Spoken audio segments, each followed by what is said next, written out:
ఒక నిమిషం recording start అవుతుంది. ఈలోపు చెప్తారా వాటర్ ఫాల్ మోడల్ అంటే ఏంటో?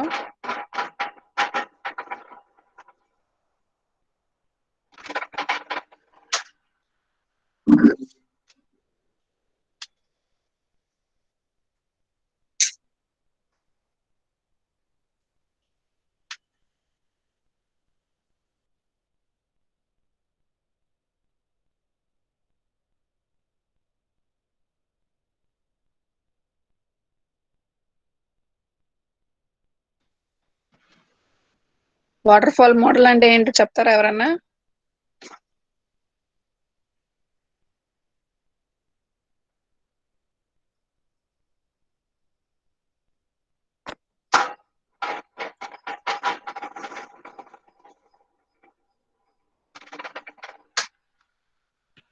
వాయిస్ వినిపిస్తుందా అమ్మా? క్లియర్ గా ఉందా వాయిస్?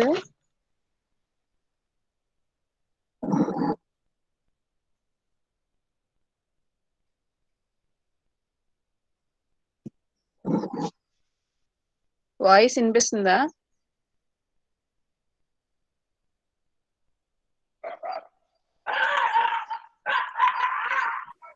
ఎస్ మ్యామ్, వినిపిస్తుంది.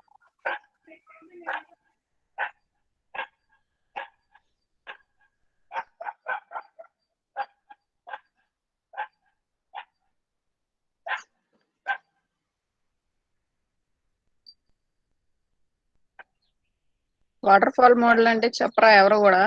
విన్నారుగా నిన్న క్లాస్. అంటే మీకు అర్థమైంది ఏదో అది చెప్పండి, పర్లేదు.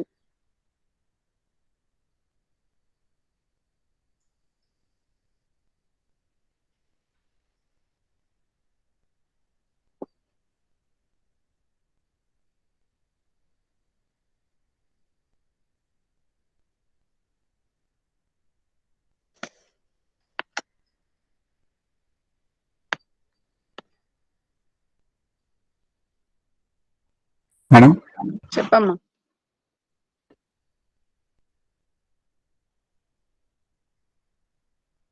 ఫేసిబిలిటీ study madam, designing, coding, testing units. ఇవన్నీ ఫేజెస్ కదా. సో వాటర్ ఫాల్ మోడల్లో అసలు ప్రొసీజర్ ఏంటి?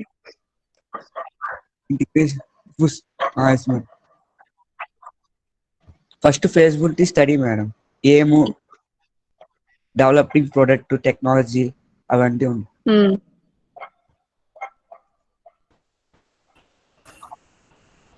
తర్వాత రిక్వైర్మెంట్, వాటి గురించి ఏమేమి కావాలి, డాక్యుమెంట్స్, ఫంక్షన్స్, పెర్ఫార్మెన్స్,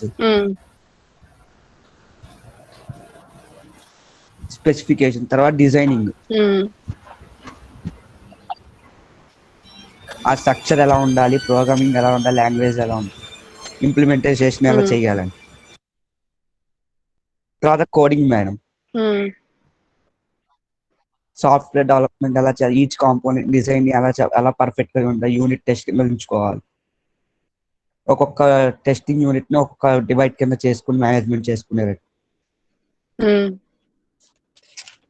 తర్వాత దాని అదే systematic process, maintenance. Okay Prithvi, అంటే నేను నిన్న చెప్పిన క్లాస్ లో ఫేజెస్ కి నువ్వు చెప్పిన క్లాసెస్ లో ఫేజెస్ కి కొంచెం మోడిఫికేషన్స్ ఉన్నాయి. పర్లేదు, అది కాదు కాన్సెప్ట్. మీరేం చేస్తారంటే అంటే ఎలా అర్థం చేస్తారు? ఓకే, ప్రాబ్లం లేదు, నేను అదే చెప్తున్నాను. అలా కాదు, మామూలుగా ఏంటంటే మనం ఒక్కొక్క వెబ్సైట్ చూసినప్పుడు ఒక్కొక్క దాంట్లో ఒక్కొక్కలా ఉంటది. సో చెప్పింది ఏదైతే ఉన్నాయో సైడ్ హెడ్డింగ్స్ మీరు ప్రాపర్ గా అర్థం చేసుకొని అవే గనక పాయింట్స్ కరెక్ట్ గా నోట్ డౌన్ చేసుకుంటే, సైడ్ హెడ్డింగ్ కరెక్ట్ గా ఉంది అని అంటే తర్వాత లోపల మ్యాటర్ మనం ఓన్ గా రాసినా పర్లేదు. ఓకేనా?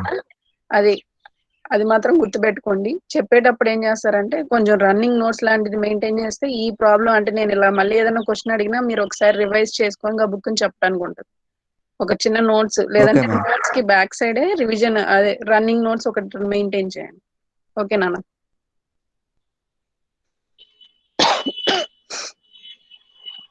యశోదా కృష్ణ, చెప్తున్నావా ఏమన్నా?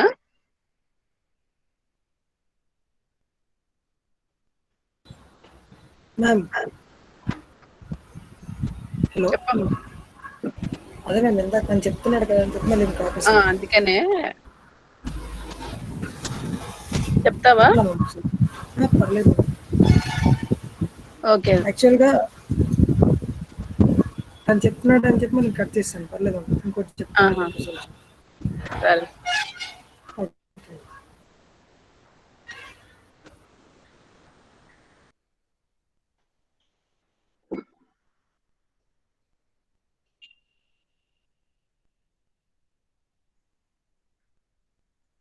సరే, మా వాటర్ ఫాల్ మోడల్ అనేది లీనియర్ ఆర్డర్ లో, అంటే ఒక సీక్వెన్షియల్ ఆర్డర్ లో మనం ప్రతి ఒక్క ఫేజ్ ని ప్రీవియస్ ఫేజ్ కంప్లీట్ అయిన తర్వాతే నెక్స్ట్ ఫేజ్ కి వెళ్తాం.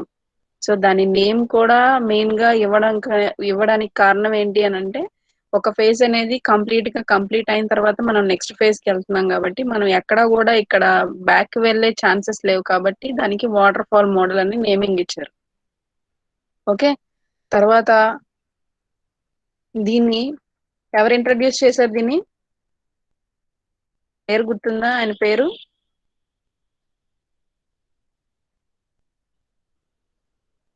దీన్ని ఇంట్రడ్యూస్ చేసిన ఆయన పేరు గుర్తుందా?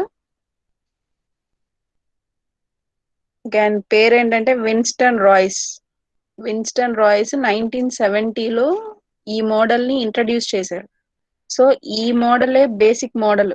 ఇనిషియల్ గా మోడల్స్ అనేవి డిజైన్ చేయడం స్టార్ట్ చేసిన తర్వాత ఫస్ట్ మోడల్ ఇది వాటర్ ఫాల్ మోడల్. ఓకే, ఇక్కడ ఎక్కడ కూడా ఫేజెస్ అనేవి ఓవర్లాప్ అవ్వవు, అంటే ఒకదాని మీద ఒకటి ఓవర్లాప్ అవ్వదు. ఎప్పుడైతే ఫస్ట్ ఫేజ్ కంప్లీట్ అవుతుందో దాని తర్వాత నెక్స్ట్ ఫేజ్ అనేది ఎగ్జిక్యూషన్ లోకి వస్తుంది. సో ఇక్కడ ఎక్కడ కూడా మళ్ళీ మనం బ్యాక్ కి వెళ్ళి రికర్ అయ్యే ఛాన్సెస్ అనేవి ఇక్కడ లేవు.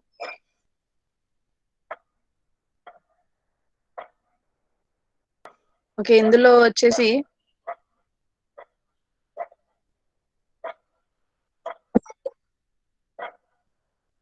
ఒక నిమిషం పీపీటీ ప్రెజెంట్ చేస్తాను.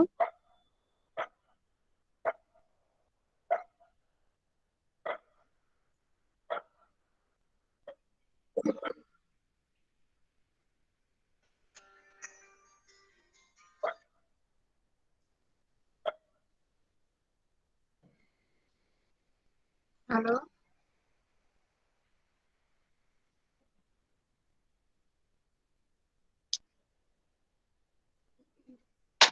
పీపీటీ డిస్ప్లే అవుతుందమ్మా?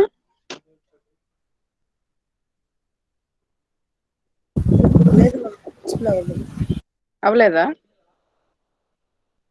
No, ma'am. లేదు మేడం.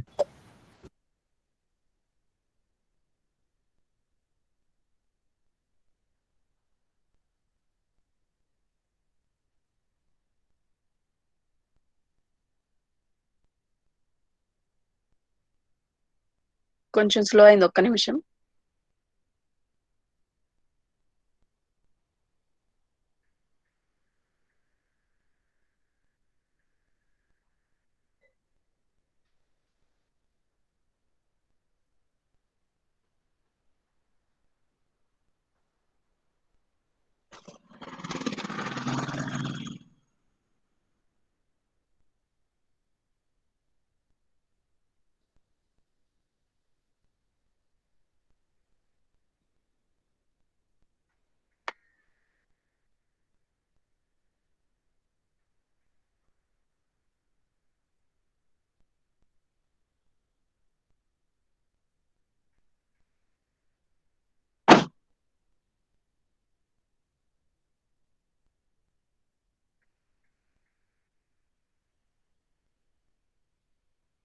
ఒకసారి నేను లెఫ్ట్ అయిపోయి మళ్ళీ జాయిన్ అవుతానమ్మా, ఒక్క నిమిషం. ఇది కొంచెం స్లో అయింది. వస్తుంది, ఒక్క నిమిషం.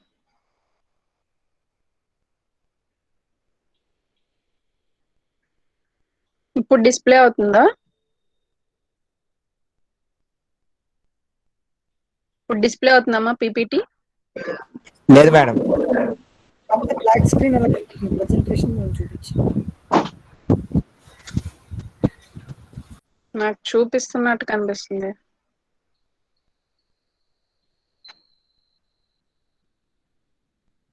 మాకు ప్రెజెంటేషన్ పడి మీ నేమ్ చూపిస్తుందండి, అంతే, ఇంకేం చూపించట్లా.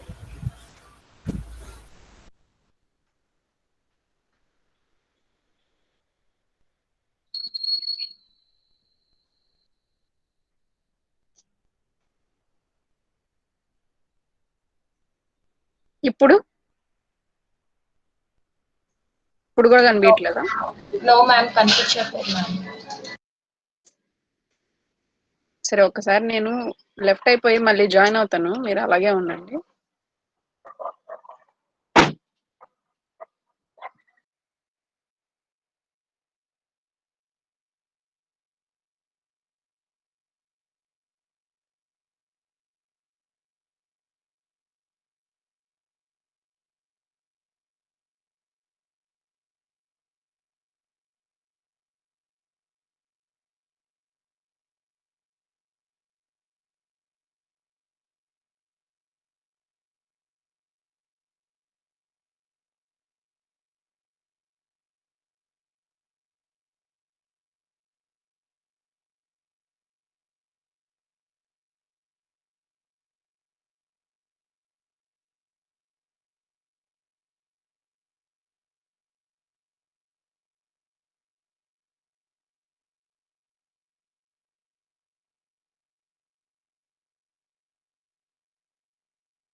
మాక్సిమం నెలకు 15,000 రోజుకి 5,000.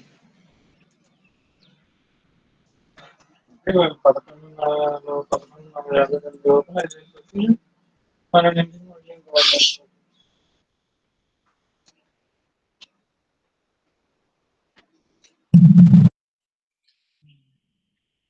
ఇప్పుడు డిస్ప్లే అవుతుందమ్మా PPT? Yes ma'am. Yes ma'am. Yes ma'am. Okay okay. So ఇవి ఫేజెస్. సో యాక్చువల్లీ మనం నేమింగ్ అనేది డిఫరెంట్ వెబ్సైట్స్ లో మనకి డిఫరెంట్ గా కనిపిస్తుంది. సో ఏదో ఒక కామన్ అప్రోచ్ తోటి మనం మూవ్ అవ్వాలి కాబట్టి సో మనం ఇది ఫాలో అవుదాం. సో సైడ్ హెడ్డింగ్స్ ఏవైతే ఉన్నాయో అవి కరెక్ట్ గా మెన్షన్ చేసి దాంట్లో మ్యాటర్ మీరు ఓన్ గా రాసినా పర్లేదు, కాకపోతే ఏంటంటే సైడ్ హెడ్డింగ్ ప్రాపర్ గా మెన్షన్ చేయాలి. సో ఫస్ట్ ఏంటంటే రిక్వైర్మెంట్ గ్యాదరింగ్ అండ్ అనాలిసిస్, తర్వాత సెకండ్ సిస్టమ్ డిజైన్, తర్వాత ఇంప్లిమెంటేషన్, తర్వాత integration and testing, next deployment, next finally maintenance. So first initial గా రిక్వైర్మెంట్స్ ఏవైతే ఉన్నాయో అవన్నీ కూడా కస్టమర్ నుంచి గ్యాదర్ చేసిన తర్వాత నెక్స్ట్ ఫేజ్ అంటే ఈ మొత్తం ప్రొసీజర్ అంతా కంప్లీట్ అయ్యేదాకా, అంటే రిక్వైర్మెంట్స్ మొత్తం ఓకే పర్ఫెక్ట్, ఇంకా ఎలాంటి మోడిఫికేషన్స్ లేవు, ఇంకా ఫైనల్ గా ఇంకా అడిషనల్ గా ఇంకేం యాడ్ అవ్వవు అనేదాకా కూడా ఈ రిక్వైర్మెంట్ గ్యాదరింగ్ ప్రాసెస్ అనేది కంటిన్యూ అవుతూనే ఉంటుంది. సో ఇది ఎలాగంటే రికరింగ్ గా ఫంక్షన్స్ మీటింగ్స్ అనేవి కస్టమర్ తోటి పెట్టుకొని వాళ్ళ దగ్గర నుంచి అంత ఇన్ఫర్మేషన్ మొత్తం గ్యాదర్ చేసుకున్న తర్వాత అప్పుడు సిస్టమ్ డిజైన్ కి వెళ్తారు. నెక్స్ట్ సిస్టమ్ డిజైన్ లో ఏం చేస్తారు? సో ఫస్ట్ రిక్వైర్మెంట్స్ అన్ని గ్యాదర్ చేసిన తర్వాత ఇప్పుడు ప్రెసెంట్ సిస్టమ్ కి సంబంధించి అంటే ఈ సాఫ్ట్వేర్ డెవలప్ చేయడానికి ఏవైతే హార్డ్వేర్ రిక్వైర్మెంట్స్, తర్వాత సాఫ్ట్వేర్ రిక్వైర్మెంట్స్ అంటే అడిషనల్ గా ఏదైనా సాఫ్ట్వేర్ దీనికి కావాల్సి వస్తుందా, లేదంటే సిస్టమ్ రిక్వైర్మెంట్స్ అంటే మెమరీ కానీ ర్యామ్ కానీ ఇవన్నీ ఎంత కావాలి, తర్వాత ప్రాసెసర్ ఏం యూజ్ చేయాలి, ఇవన్నీ కూడా సిస్టమ్ డిజైన్ లో వాళ్ళు గ్యాదర్ చేసుకుంటారు. మళ్ళీ దీనికి సంబంధించిన మొత్తం ఇన్ఫర్మేషన్ అంతా గ్యాదర్ చేసుకుంటారు. సో దాని తర్వాత ఏంటంటే implementation. So once system design complete చేసిన తర్వాత నెక్స్ట్ ఏం చేస్తారంటే కోడింగ్ అనేది స్టార్ట్ చేస్తారు. సో డిఫరెంట్ పార్ట్స్ కింద అంటే ఇక్కడ మనం యూనిట్స్ అంటాము. సో డిఫరెంట్ పార్ట్స్ కింద దాన్ని డివైడ్ చేసుకొని సో డిఫరెంట్ టీమ్స్ తోటి అంటే కలెక్షన్ ఆఫ్ పీపుల్ తోటి మొత్తం అంతా కంప్లీట్ చేసుకొని కోడింగ్ అంతా కంప్లీట్ చేసుకొని ఇండివిజువల్ గా అందరూ కలిసి అన్ని టీమ్స్ కలిపిన తర్వాత ఫైనల్లీ ఇంప్లిమెంటేషన్ ఓకే కరెక్ట్ గా వర్క్ అయిందా లేదా అనేది యూనిట్ వైజ్ గా ఎవరికి వాళ్ళు ఇండివిజువల్ యూనిట్స్ అనేవి చెక్ చేసిన తర్వాత నెక్స్ట్ టెస్టింగ్ ఫేజ్ కి వెళ్తారు. సో ఇంటిగ్రేషన్ అంటే అన్ని యూనిట్స్ నుంచి గ్యాదర్ చేసిన మొత్తం కోడింగ్ అంతా ఇంటిగ్రేట్ చేసుకొని ఫైనల్లీ టెస్టింగ్ చేస్తారు. మనం నిన్న చెప్పుకున్న ఎగ్జాంపుల్ లో డేటా స్ట్రక్చర్స్ లో డిఫరెంట్ ఫంక్షన్స్ రాసుకుంటున్నాం కదా. So delete from the first, delete from last, delete from the middle, insert from first, insert from last, ఇలా ఈ ఫంక్షన్స్ అన్నిటిని కలెక్ట్ చేసుకొని అంటే ఇంటిగ్రేషన్ అంటే కలెక్షన్ మొత్తం అన్ని కలిపి ఒకటే ప్రోగ్రామ్ కింద డెవలప్ చేసుకొని ఫైనల్లీ దాన్ని టెస్టింగ్ చేస్తారు. సో ప్రాపర్ గా వర్క్ అవుతుందా లేదా సాఫ్ట్వేర్ అనేది టెస్టింగ్ చేస్తారు. దాని తర్వాత ఏంటంటే డిప్లాయ్మెంట్. సో డిప్లాయ్మెంట్ లో ఏంటి, ఫైనల్లీ సాఫ్ట్వేర్ పర్ఫెక్ట్ గా వర్క్ చేస్తుంది అని టెస్టింగ్ చేసిన తర్వాత ఓకే అనుకున్న తర్వాత కస్టమర్ కి ఆ సాఫ్ట్వేర్ ని డెలివర్ చేస్తారు. సో ఇక్కడ డెలివర్ చేసే ముందే ఈ టెస్టింగ్ ఫేజ్ లో ఎలాంటి ఇష్యూస్ రావు అన్న ఎష్యూరిటీ అయిన తర్వాత మాత్రమే ప్రోడక్ట్ ని కస్టమర్ కి రిలీజ్ చేస్తారు. ఓకే, ఫైనల్లీ లాస్ట్ ఏంటంటే మెయింటెనెన్స్. సో ఇప్పుడు ఇక్కడ కస్టమర్ కి ఇచ్చిన తర్వాత ఏమవుతాయి, కొన్ని ఇష్యూస్ అనేవి ఆటోమేటిక్ గా రైజ్ అవుతాయి. సో మెయింటెనెన్స్ కి సంబంధించిన ఎక్కడ ప్రాబ్లం వచ్చినా అంటే సాఫ్ట్వేర్ కస్టమర్ ఎన్విరాన్మెంట్ లో ఎగ్జిక్యూట్ చేసినప్పుడు ఎలాంటి ఇష్యూస్ రైజ్ అయినా కూడా సాఫ్ట్వేర్ ఇండస్ట్రీ రెస్పాన్సిబిలిటీ తీసుకొని దాని మెయింటెనెన్స్ కి సంబంధించిన మొత్తం కూడా వీళ్ళే కొన్ని ఇయర్ దాకా లేకపోతే through out the life cycle దాకా కూడా మొత్తం వీళ్ళే రెస్పాన్సిబుల్ గా మొత్తం మెయింటైన్ చేస్తూ ఉంటారు అన్నమాట. సో ఇది వాటర్ ఫాల్ మోడల్. సో దీనికి సంబంధించిన అప్లికేషన్స్ ఏంటి అని అంటే, సో ఈ వాటర్ ఫాల్ మోడల్ ని ఎక్కడెక్కడ అప్లై చేసుకోవచ్చు.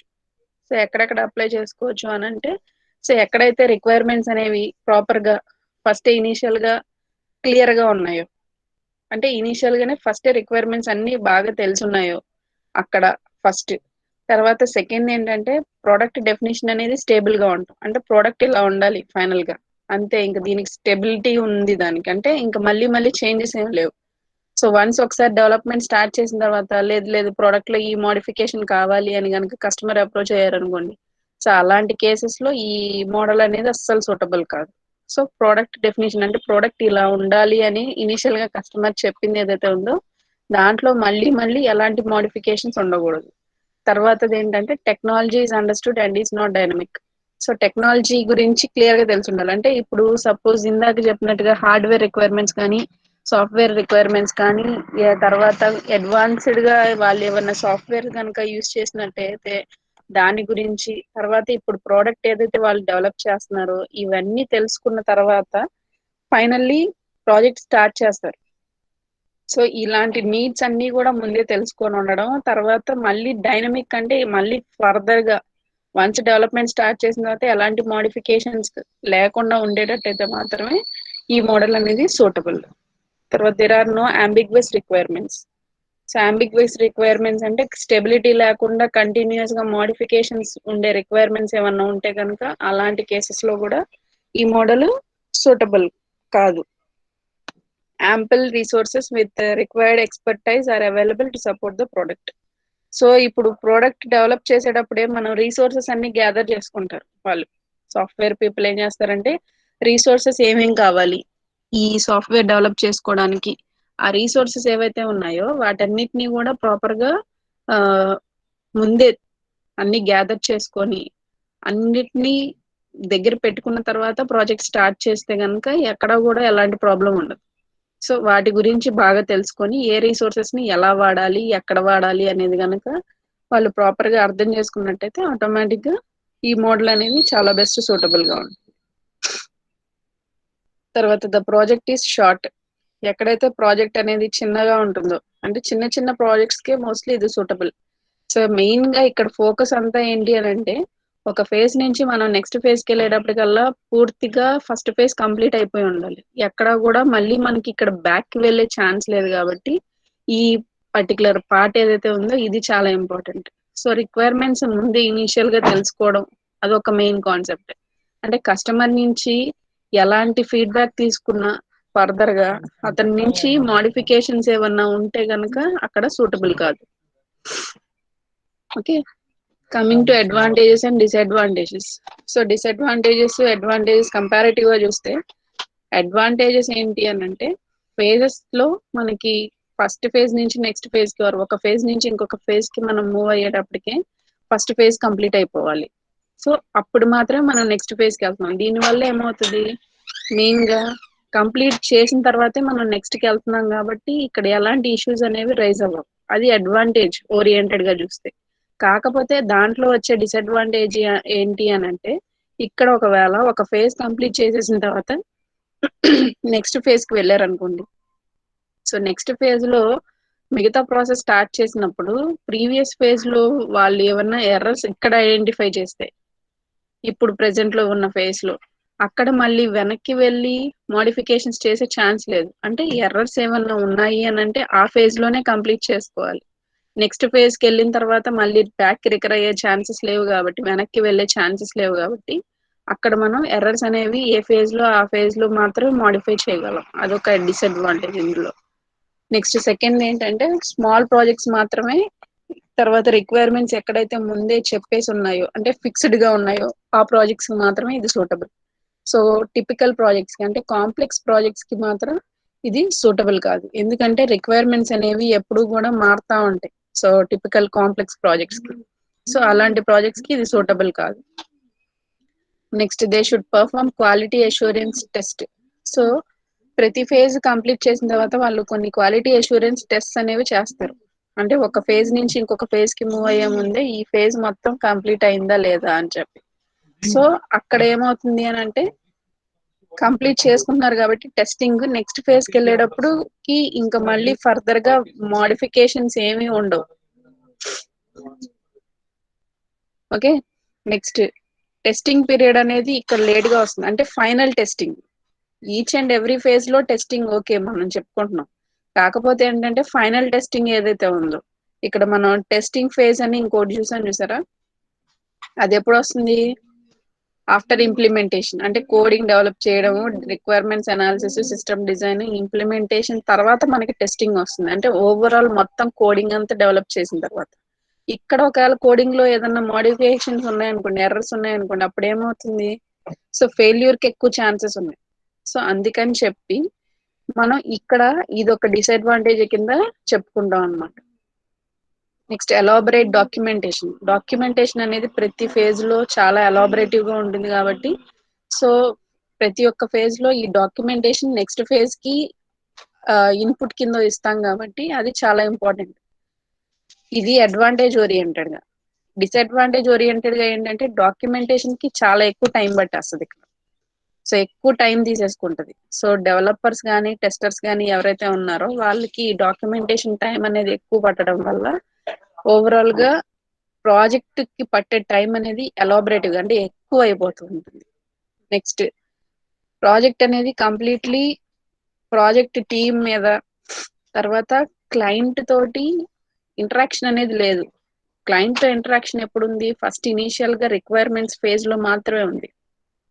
తర్వాత మిగతా ఫేజెస్ లో ఎక్కడో కూడా క్లయింట్ ఇన్వాల్వ్ అయ్యే ఛాన్సెస్ లేవు. సో ఇది ఇక్కడ ఇండివిజువల్ గా టీమ్స్ కి వాళ్ళకి వాళ్ళే ఏదైనా డెసిషన్ తీసుకోవాలన్నా, మోడిఫికేషన్స్ చేసుకోవాలన్నా క్లయింట్ ఇంటర్వెన్షన్ లేదు కాబట్టి సో వాళ్ళు ఫ్లెక్సిబుల్ గా వర్క్ చేసుకోవచ్చు. అది అడ్వాంటేజ్ ఓరియంటెడ్ గా. డిసడ్వాంటేజ్ ఓరియంటెడ్ గా చూస్తే ఏంటంటే, సో క్లయింట్ నుంచి ఫీడ్బ్యాక్ ఎప్పటికప్పుడు తీసుకొని సో క్లయింట్ ని సాటిస్ఫై చేసే కాన్సెప్ట్ అనేది ఇక్కడ లేదు. సో ఇప్పుడు ప్రెసెంట్ ఏ ఫేజ్ అయితే నడుస్తుందో ఆ ఫేజ్ కి సంబంధించి ఏదైనా ఫీడ్బ్యాక్ తీసుకున్నా ఆ ఫీడ్బ్యాక్ ని మళ్ళీ ప్రాజెక్ట్ లో ఇంప్లిమెంట్ చేసే ఛాన్సెస్ లేవు. అంటే ఇక్కడ మోడిఫై చేయండి అని ఒకవేళ సజెస్ట్ చేశాడు అనుకోండి కస్టమర్, సో అక్కడ ఆ ఛాన్స్ ఈ ప్రాజెక్ట్ లో అంటే ఈ మోడల్ లో లేదు. ఓకే, నెక్స్ట్ లాస్ట్ ఏంటంటే చేంజెస్ అనేవి ఏ చేంజెస్ ఉన్నా కూడా సాఫ్ట్వేర్ డెవలప్మెంట్ అప్పుడే, అంటే ఇనీషియల్ గా ఎవ్రీ ఫేజ్ లో మాత్రమే చేయగలం. వన్స్ కంప్లీట్ అయిపోయిన తర్వాత ఎలాంటి చేంజెస్ అనేవి చేయడానికి ఛాన్సెస్ లేవు. సో ఇక్కడ ఇలాంటి ఎర్రర్స్ ఏవైతే వచ్చినాయో అవి మొత్తం ఓవరాల్ గా సాఫ్ట్వేర్ ని ఎఫెక్ట్ అవుతాయి. సో అది డిసడ్వాంటేజ్ ఓరియంటెడ్ గా. సో ఏ చేంజెస్ ఉన్నా కూడా సాఫ్ట్వేర్ ప్రాసెస్ డెవలప్ చేసేటప్పుడు అంటే ప్రాసెస్ లోనే ఏ చేంజెస్ ఉన్నా కూడా అప్పటికప్పుడు ఆ ఫేజ్ లో మోడిఫికేషన్ చేసుకుంటా రావచ్చు. అది అడ్వాంటేజ్ ఓరియంటెడ్ గా చూస్తే. డిసడ్వాంటేజ్ ఓరియంటెడ్ గా చూసినట్టయితే ఇక్కడ మనం టెస్టింగ్ ఫేజ్ లో కానీ లేదంటే ఇంప్లిమెంటేషన్ ఫేజ్ లో కానీ ఫర్దర్ గా ఒక ఫేజ్ నుంచి నెక్స్ట్ ఫేజ్ కి మూవ్ అయిన తర్వాత మాత్రం ఎక్కడన్నా ఎర్రర్స్ వచ్చినాయి అంటే మొత్తం ఓవరాల్ గా ప్రాజెక్ట్ ఫెయిల్యూర్ అయ్యే ఛాన్సెస్ మాత్రం చాలా ఎక్కువ ఉన్నాయి ఇందులో. సో ఇవి advantages and disadvantages of waterfall model. అర్థమైందమ్మా?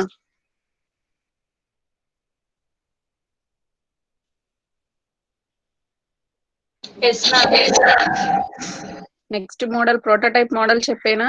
అర్థమైంది కదా water fall model?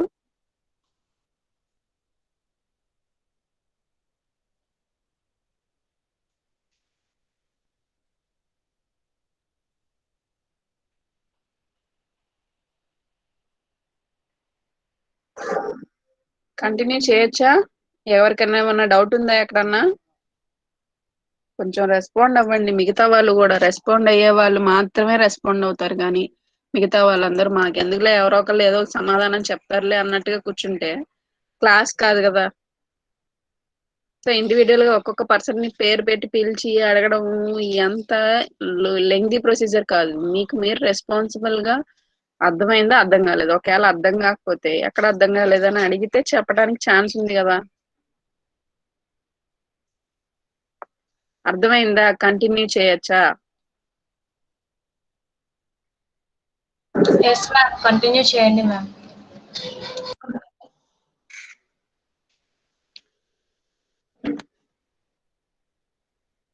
Okay, next ఏంటంటే ప్రోటోటైప్ మోడల్. సో ఈ ప్రోటోటైప్ మోడల్ ఏంటి అని అంటే, సో మనం మోడల్ డిజైన్ చేసేటప్పుడు అంటే సాఫ్ట్వేర్ డెవలప్ చేసేటప్పుడు మొత్తం ప్రొసీజర్ మొత్తం కంప్లీట్ చేయకుండా ఒక బేసిక్ మోడల్ అనేది రిలీజ్ చేసుకుంటాం. అంటే రిక్వైర్మెంట్స్ ని తీసుకొని సో కస్టమర్ కి ఎలా కావాలనుకుంటున్నారో ఒక డమ్మీ మోడల్ అనేది క్రియేట్ చేసి దాన్ని కస్టమర్ కి చూపిస్తారు. సో కస్టమర్ కి చూపించిన తర్వాత అతని దగ్గర నుంచి ఏమన్నా మళ్ళీ మోడిఫికేషన్స్ ఉంటే కనుక మళ్ళీ ఈ మోడల్ మీద వర్క్ చేసి దాంట్లో మళ్ళీ ఎన్హాన్స్మెంట్స్ ఏవైతే ఉన్నాయో అవన్నీ అప్లై చేసిన తర్వాత మళ్ళీ ఇంకొకసారి ప్రోటోటైప్ ని మళ్ళీ చూపిస్తారు కస్టమర్ కి. సో ఈ ప్రాసెస్ అనేది కంప్లీట్ అయ్యేదాకా అంటే ఎప్పుడు దాకా అయితే కస్టమర్ సాటిస్ఫై అవ్వరో అంటే అప్పుడు దాకా కూడా ఈ ప్రాసెస్ కంప్లీట్ అవుతూనే ఉంటుంది, రికర్ అవుతూనే ఉంటుంది. So once customer okay product final ఇది అని అన్నారు అని అంటే అప్పుడు ప్రోడక్ట్ డెవలప్మెంట్ అనేది స్టార్ట్ చేస్తారు. అంటే ఇది ఎలా ఉంటుంది అని అంటే ఒక dummy model okay work product final product ఇలా ఉంటుంది అని చెప్పి ఓవరాల్ గా మొత్తం ఎఫర్ట్ పెట్టకుండా అంటే ప్రాసెస్ డెవలప్ చేసే మొత్తం ఎఫర్ట్ పెట్టకుండా సో ఒక డమ్మీ మోడల్ అనేది ఒక శాంపిల్ మోడల్ అనేది కస్టమర్ కి చూపిస్తూ ఉంటారు డెవలప్ చేసి. సో ఓకే కస్టమర్ ఇది ఓకే అని అనుకునే దాకా కూడా ఈ ప్రాసెస్ అనేది రికరింగ్ గా జరుగుతూనే ఉంటుంది. సో దాని యొక్క ఇమేజ్ ఇలా ఉంటుంది చూడండి ఫిగర్. సో దీంట్లో మీరు అబ్జర్వ్ చేసినట్టయితే ఫస్ట్ ఇనిషియల్లీ రిక్వైర్మెంట్స్, తర్వాత క్విక్ డిజైన్, తర్వాత ప్రోటోటైప్ ని బిల్డ్ చేయడం. So once requirements first initial గా రిక్వైర్మెంట్స్ ఏంటో గ్యాదర్ చేస్తారు. తర్వాత ఒక క్విక్ డిజైన్ అనేది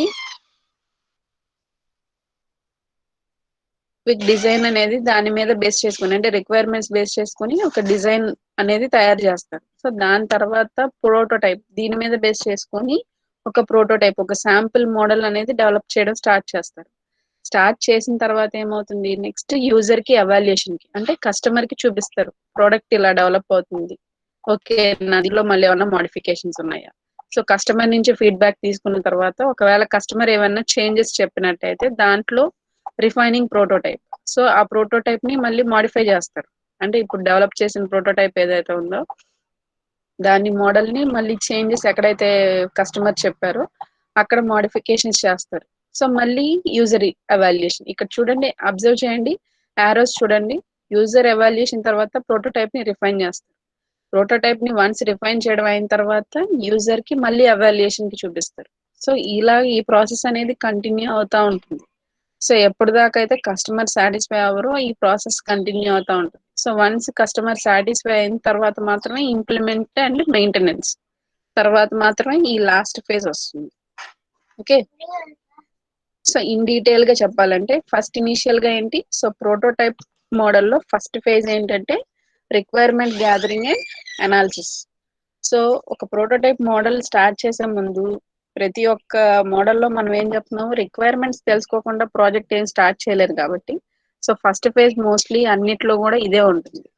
సో రిక్వైర్మెంట్స్ కస్టమర్ నుంచి ఏవైతే ఉన్నాయో వాటన్నిటిని తీసుకొని దాని తర్వాత దాన్ని అనాలిసిస్ చేసి, అంటే ఈ కస్టమర్ కి ఎలా ప్రోడక్ట్ కావాలనుకుంటున్నారు, సో వీటన్నిటిని అనాలిసిస్ చేసిన తర్వాత నెక్స్ట్ అప్పుడు క్విక్ డిజైన్ కి వెళ్తారు. సో ఇనిషియల్ ఫస్ట్ ఫేజ్ ఏంటి, requirement gathering.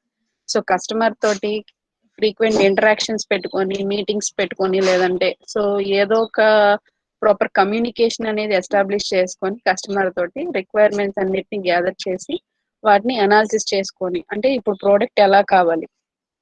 So once requirements చెప్పేసిన తర్వాత అయిపోదు కదా. సో ఆ సాఫ్ట్వేర్ టీమ్ ఏదైతే ఉందో వాళ్ళందరూ డిస్కస్ చేసుకొని దాన్ని అనలైజ్ చేసుకొని రిక్వైర్మెంట్స్ అన్నిటిని అనాలిసిస్ చేసుకొని దాని తర్వాత క్విక్ డిజైన్ కి వెళ్తారు. సో ఈ సెకండ్ ఫేజ్ లో ఏం జరుగుతుంది అని అంటే సింపుల్ డిజైన్. సో సిస్టమ్ కి సంబంధించి ఒక సింపుల్ డిజైన్, అంటే ఆర్కిటెక్చర్ కి సంబంధించిన డిజైనింగ్ మొత్తం కూడా ఇక్కడ చేస్తారు. సో ఇలా చేయడం వల్ల ఏమవుతుందంటే ఈ సిస్టమ్ ఎలా వర్క్ చేస్తుంది, అంటే ఈ ప్రాసెస్, ఈ మోడల్ ఏదైతే ఉందో, అంటే వాళ్ళు డెవలప్ చేయబోయే సాఫ్ట్వేర్ ప్రోడక్ట్ ఏదైతే ఉందో, సో దాని గురించి ఒక బ్రీఫ్ ఐడియా అనేది సాఫ్ట్వేర్ టీమ్ లో వర్క్ చేసే అందరికీ కూడా ఒక ఐడియా వస్తుంది. ఓకే, సో దీని వల్లే ప్రోటోటైప్ ని బిల్డ్ చేయడం అనేది ఈజీ అవుతుంది. సో ఇనీషియల్ గా కస్టమర్ తోటి ఇంటరాక్ట్ అయ్యేది మొత్తం సాఫ్ట్వేర్ టీమ్ మొత్తం ఇంటరాక్ట్ అవుతుంది కదా. సో మెయిన్ పీపుల్ ఎవరైతే ఉన్నారో, బిజినెస్ అనలిస్ట్ లేదంటే సీనియర్ డెవలపర్స్, ఎవరో ఒక ఇద్దరు ముగ్గురు ఇంటరాక్ట్ అవుతారు. సో ఆ ఇద్దరు ముగ్గురికి తెలిసిన విషయాన్ని వాళ్ళు ఏం చేయాలి, మిగతా సాఫ్ట్వేర్ టీమ్ అందరితో కలిసి డిస్కస్ చేసుకొని దాని తర్వాత ఈ మోడల్ అనేది డెవలప్ చేయడం స్టార్ట్ చేయాలి. సో ఇక్కడ క్విక్ డిజైన్ లో ఏమవుతుంది, సో వాళ్ళు చెప్పిన రిక్వైర్మెంట్స్ బేస్ చేసుకొని సో మోడల్ ఇలా ఉంటుంది, సో ప్రోడక్ట్ ఇలా ఉండాలని కస్టమర్ ఎక్స్పెక్ట్ చేస్తున్నారు. సో ఇలాంటి మొత్తం కూడా శాంపుల్ కింద ఒక ప్రాజెక్ట్ అనేది, ఆ ప్రాజెక్ట్ కి సంబంధించి ఒక డిజైన్ అనేది చేస్తారు. సో డిజైన్ చేసిన దాన్ని బట్టి సో టీమ్ లో ఉన్న పీపుల్ అందరికీ ఒక ప్రోడక్ట్ ఇలా ఉండాలి అనేది ఒక ఐడియా వస్తుంది. అంటే ఇందులో ఇన్వాల్వ్ అయ్యే వాళ్ళు మోస్ట్లీ ఏంటంటే ఎవరైతే మీటింగ్స్ కి అటెండ్ అయ్యారో, తర్వాత సీనియర్ డెవలపర్స్ ఎవరైతే ఉన్నారో వాళ్ళందరూ ఈ ప్రాసెస్ లో ఇన్వాల్వ్ అవుతారు ఈ క్విక్ డిజైన్ లో. సో వాళ్ళు క్విక్ డిజైన్ చేసిన తర్వాత దాని మీద బేస్ చేసుకొని ప్రోటోటైప్ బిల్డ్ చేయడం అనేది స్టార్ట్ అవుతుంది. సో వన్స్ ఈ క్విక్ డిజైన్ అయిపోయిన తర్వాత ప్రోటోటైప్ ని బిల్డ్ చేయడం స్టార్ట్ చేస్తారు. సో ప్రోటోటైప్ అంటే ఏంటి, ఒక శాంపిల్ మోడల్. సో ఇలా వర్క్ చేస్తుంది. సో ఇలా వర్క్ చేస్తుంది అని చెప్పి సపోజ్ మనం ప్రాజెక్ట్స్ ప్రొడ్యూస్ చేస్తూ ఉంటారు చూసారా, మనకు కూడా జరిగినాయి సైన్స్ ఎక్స్పో అలాంటివి. సో అక్కడ ఏం చేస్తాం, మనం ఒక మోడల్ ని చూపిస్తాం. సో అది యాక్చువల్లీ మోడల్ కంప్లీట్ మోడల్ కాదు, సో ఒక డమ్మీ మోడల్ అనేది మనం ఇలా వర్క్ చేస్తుంది అని చూపిస్తాం చూసారా. సో అలాగా ఒక ప్రోటోటైప్ అనేది డెవలప్ చేస్తాం. సో డెవలప్ చేసిన తర్వాత దాని తర్వాత ఏమవుతుంది, సో వన్స్ ప్రోటోటైప్ డెవలప్ చేసిన తర్వాత యూజర్ తోటి ఎవాల్యుయేషన్ ఉంటుంది. సో ప్రాసెస్ ఈ మోడల్ ని వాళ్ళు చూస్ చేసుకున్న తర్వాత ప్రోడక్ట్ అనేది ఇలా ఉంటుంది అని ఒక వ్యూ వాళ్ళకి చూపిస్తారు కస్టమర్, అంటే ఇలా వర్క్ చేస్తుంది అని చెప్పి. సో అది చూపించిన తర్వాత కస్టమర్ ఏమన్నా మోడిఫికేషన్స్ చెప్పినా, ఏదన్నా అడిషనల్ గా యాడ్ చేయమని అడిగినా, సో అవన్నీ కూడా మళ్ళీ నెక్స్ట్ రిఫైనింగ్ ప్రోటోటైప్ లో ఆ మోడిఫికేషన్స్ అన్ని అప్డేట్ చేసుకుంటారు. ఒకవేళ కస్టమర్ ఇంకేమి సజెషన్స్ కానీ ఇంకెలాంటివి రిక్వైర్మెంట్స్ ఇంకేమి లేకుండా ఓకే ఫైనల్ అన్నారు అనుకోండి, డైరెక్ట్ గా ఇంప్లిమెంటేషన్ కి వెళ్ళిపోతారు. ఒకవేళ మోడల్లో ఏదైనా మోడిఫికేషన్స్ ఉంటే కనుక మళ్ళీ రిఫైనింగ్ ప్రోటోటైప్ ని మళ్ళీ మోడిఫై చేసుకుంటారు. సో మోడిఫై చేసిన తర్వాత మళ్ళీ యూజర్ ఎవాల్యుయేషన్ ఉంటుంది. సో యూజర్ ఎవాల్యుయేషన్ అయిన తర్వాత ఓకే ఫైనల్ అని అనుకున్న తర్వాత మాత్రమే ఇంప్లిమెంటేషన్ కి వస్తారు. సో ఇక్కడ దాకా ఏమవుతుంది, అసలు ఓవరాల్ గా ఏమి స్టార్ట్ చేయనట్టు. సో ఇక్కడ మెయిన్ స్టెప్ ఏంటి అని అంటే ఇంప్లిమెంటేషన్, మెయింటెనెన్స్. సో కోడింగ్ అనేది ఇక్కడే కదా జరుగుతుంది. సో ఇక్కడ దాకా అసలు కోడింగ్ అనేది స్టార్ట్ అవ్వాల. సో దీని వల్ల మెయిన్ బెనిఫిట్ ఏంటంటే మనం ఎర్రర్స్ అనేవి ముందే రెక్టిఫై చేయడానికి, అంటే మెయిన్ గా పీపుల్ ని ఎవరైతే సాఫ్ట్వేర్ టీమ్ ఉన్నారో వాళ్ళని కంప్లీట్ గా ప్రోడక్ట్ డెవలప్ చేయకముందే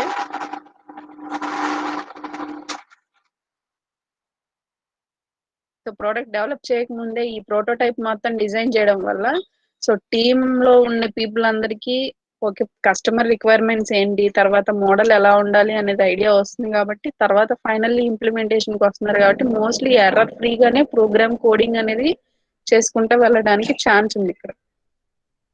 సో ఇక్కడ ఇంప్లిమెంటేషన్ లో ఏంటంటే కోడింగ్ డెవలప్ చేసుకొని ఈ ప్రోడక్ట్ కి సంబంధించి సో దాంట్లోనే టెస్టింగ్ మొత్తం అంతా కంప్లీట్ చేసిన తర్వాత ఫైనల్ గా ప్రోడక్ట్ ని డిప్లాయ్ చేయడం, మెయింటెనెన్స్ చేయడం ఇదంతా కూడా ఒకే ఒక్క సింగిల్ స్టెప్ లో అయిపోతుంది. అంటే జస్ట్ మనం ఈ మోడల్ ని రెఫర్ చేసేటప్పుడు బేసిక్ స్టెప్స్ ఇవి. సో చెప్పాను కదా HDLC లో మోస్ట్లీ మనకు ఉండే ఫేజెస్ అన్ని కూడా కొన్ని మోడల్స్ లో ఏమవుతాయంటే కంబైన్ అయిపోయి ఉంటాయి ఒకటే మోడల్ కింద. 2 phases అనేవి కలెక్టివ్ గా ఒకటే ఫేజ్ లో వచ్చేస్తాయి. సో అందుకని కొన్ని నేమ్స్ లో మోడిఫికేషన్స్ ఉంటాయి కానీ ప్రొసీజర్ మాత్రం కొంచెం సిమిలర్ గా ఉంటది. ఫేజెస్ అయితే కామన్, కాకపోతే ఏంటంటే ప్రాసెస్ మోడల్ అప్రోచ్ అనేది డిఫరెంట్ గా ఉంటుంది. ఓకేనా, అర్థమైందా ప్రోటోటైప్ మోడల్?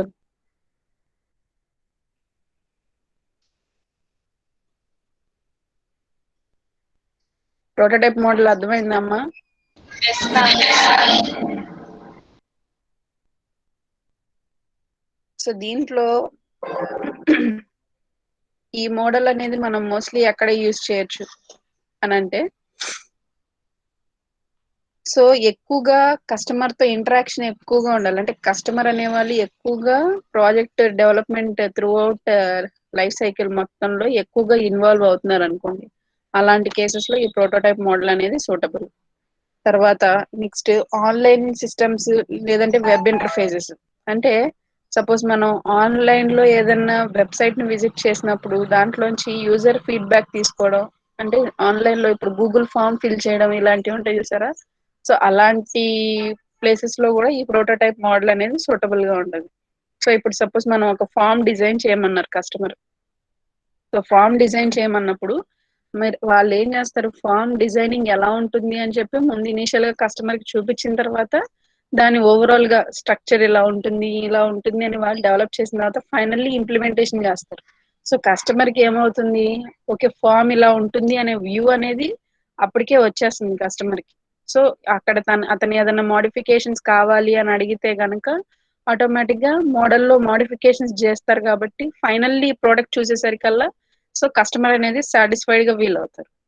ఓకే, సో అలాంటి కేసెస్ లో అంటే ఆన్లైన్ సిస్టమ్స్ లో వెబ్ ఇంటర్ఫేసెస్ లో ఎక్కువగా యూజర్స్ ఇంటరాక్షన్ అనేది ఎక్కువగా ఉండే కేసెస్ లో ఈ ప్రోటోటైప్ మోడల్ అనేది ఎక్కువగా యూజ్ చేస్తారు. నెక్స్ట్ లాస్ట్ ఏంటంటే ఎండ్ యూజర్స్ అనేవి కంటిన్యూస్ గా వాళ్ళు వర్క్ చేసి సో ఫీడ్బ్యాక్ అనేది కంటిన్యూస్ గా ఇస్తా కనుక ఏదన్నా సాఫ్ట్వేర్ కనుక డెవలప్ చేయమని కస్టమర్ కనుక అడిగినట్టయితే అలాంటి కేసెస్ లో కూడా ఈ మోడల్ అనేది యూస్ఫుల్ గా ఉంటుంది. సో ఫైనల్ లాస్ట్ స్టేట్మెంట్ అనేది they are excellent for designing good human computer interface systems. So human intervention, human తో కంప్యూటర్ ఇంటరాక్షన్ అనేది ఎక్కువగా ఉండే కేసెస్ లో ఈ మోడల్ అనేది ఎక్కువగా యూజ్ చేస్తారు. అంటే mostly web based applications develop చేసే కేసులో ఈ ప్రోటోటైప్ మోడల్ అనేది సూటబుల్ గా ఉంది. ఓకే, కమింగ్ టు అడ్వాంటేజెస్ చాలా ఉన్నాయి. అడ్వాంటేజెస్ దీంట్లో వాటర్ ఫాల్ మోడల్ తో పోలిస్తే. సో ఇప్పుడు మనం ఆల్రెడీ డిస్కస్ చేసేటప్పుడే చాలా పాయింట్స్ మోస్ట్లీ డిస్కస్ చేశాం కదా.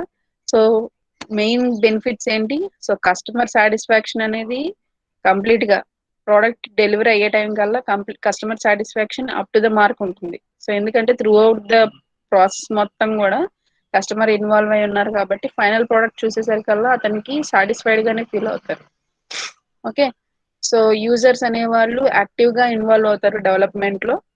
తర్వాత ఎర్రర్స్ అనేవి ముందే ఇనీషియల్ గానే ఎక్కడ కస్టమర్ అంటే ప్రోటోటైప్ డెవలప్ చేసే ఫేజ్ లోనే ముందుగానే ఐడెంటిఫై చేయడానికి ఛాన్స్ ఉంది ఇక్కడ.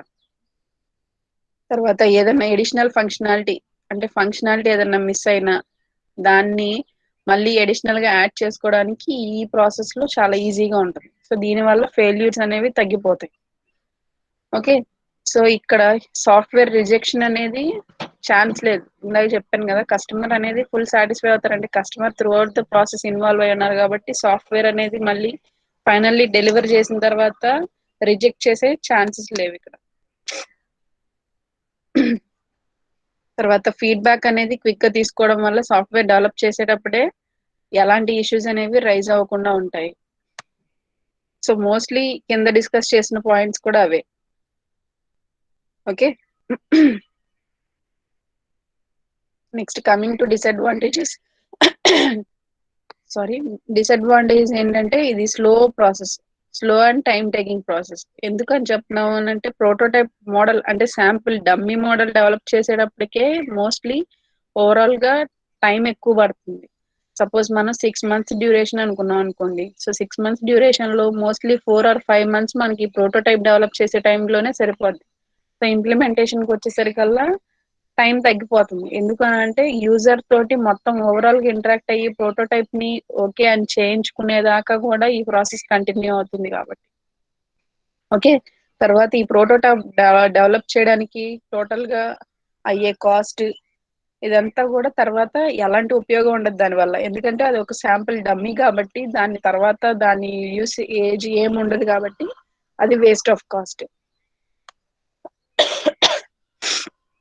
తర్వాత నెక్స్ట్ ఏంటంటే ఈ ప్రోటోటైప్ మోడల్ అనేది ఎక్కువగా చేంజ్ రిక్వెస్ట్ అంటే యూజర్ తో ఇంటరాక్షన్ ఎక్కువ ఉండడం వల్ల చేంజ్ చేయమని పద్దాక మాడిఫై చేయమని యూజర్ కి ఎక్కువ ఛాన్స్ ఇస్తున్నాం మనం.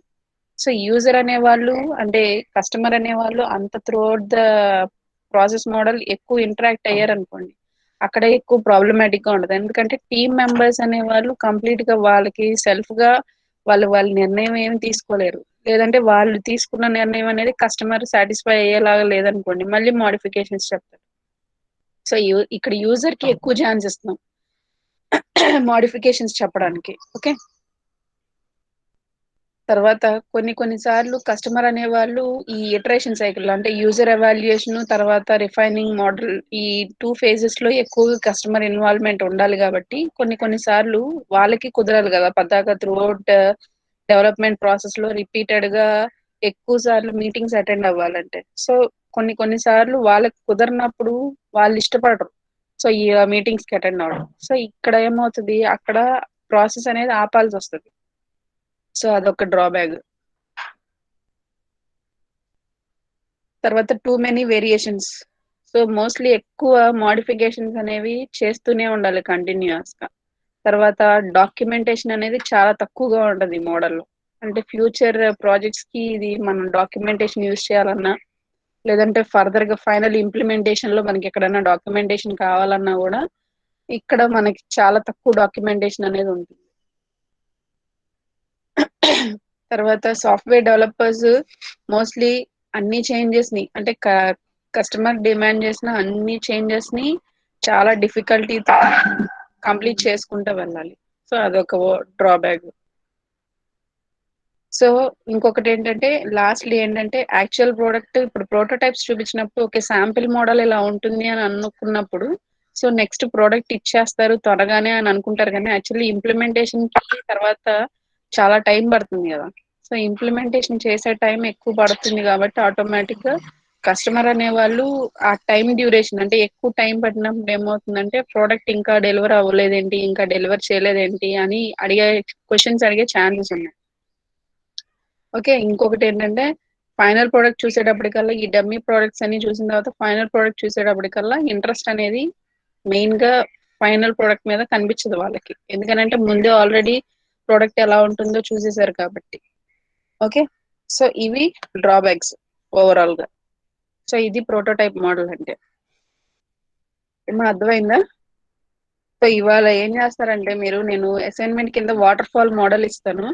సో ఆ వాటర్ ఫాల్ మోడల్ అనేది రేపటికల్లా అసైన్మెంట్ కంప్లీట్ చేసి పోస్ట్ చేయండి గూగుల్ క్లాస్ రూమ్ లో. ఓకేనా? సో వాటర్ ఫాల్ మోడల్ అది ఇమేజ్ నీట్ గా డ్రా చేయండి, నీట్ గా ప్రెజెంట్ చేయండి. తర్వాత చూసి రాయడం కాదు చూడకుండా రాయడం అనే హ్యాబిటే అలవాటు అవ్వాలి మీకు. సో ఎవరు చూడట్లేదు కదా అని మీరు చీటింగ్ చేస్తే మిమ్మల్ని మీరు మోసం చేసుకున్నట్టే, అది గుర్తుపెట్టుకోండి. ఓకేనా? సో కంప్లీటెడ్ గా ఫేర్ గా రాయండి. తర్వాత వేరే వాళ్ళు ఇంకొకటి ఏంటంటే వేరే వాళ్ళు పోస్ట్ చేసిన చూసి పోస్ట్ చేసే వాళ్ళు కూడా చాలా మంది ఉంటారు.